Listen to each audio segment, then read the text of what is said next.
Jinnah park Lahore की जिन्नात वाली रात। लाहौर का जिन्नाह पार्क दिन के वक्त खूबसूरत, पुरअमन और हरा भरा मकाम नज़र आता है।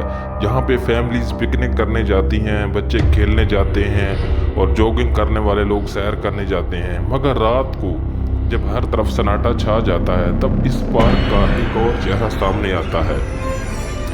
एक ऐसा चेहरा जिससे अक्सर लोग नावाकिफ हैं। कहते हैं कि पार्क के जनूब हिस्से में एक पुराना सफ़ेदे का दरख्त है, जिसके नीचे कभी कभार एक कब्र हुआ करती थी।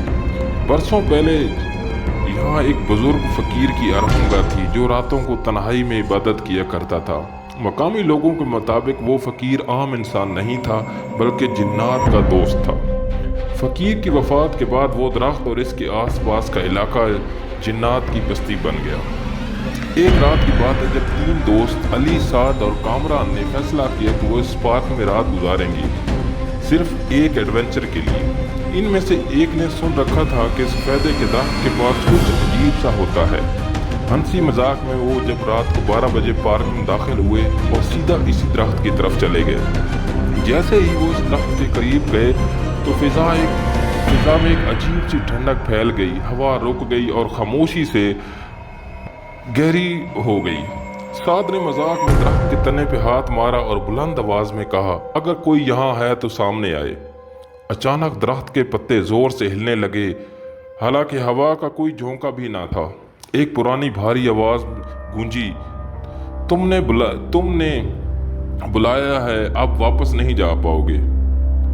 तीनों दोस्त साकित हो गए। इनके सामने एक धुंधला सा चेहरा वजूद में आया, जिसकी आंखें सुर्ख, जिस्म हवा में तैरता हुआ नजर आया। जिनसे इसने एक सवाल पूछा, क्यों आए हो, मजाक करने या सच जानने?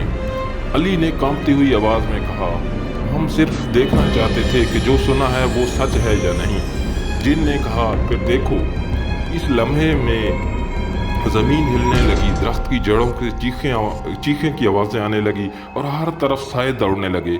तीनों दोस्त चीखते हुए पार्क से भाग निकले और अगली सुबह वो पार्क के बाहर बेहोश हालत में फुटपाथ पर पड़े हुए मिले।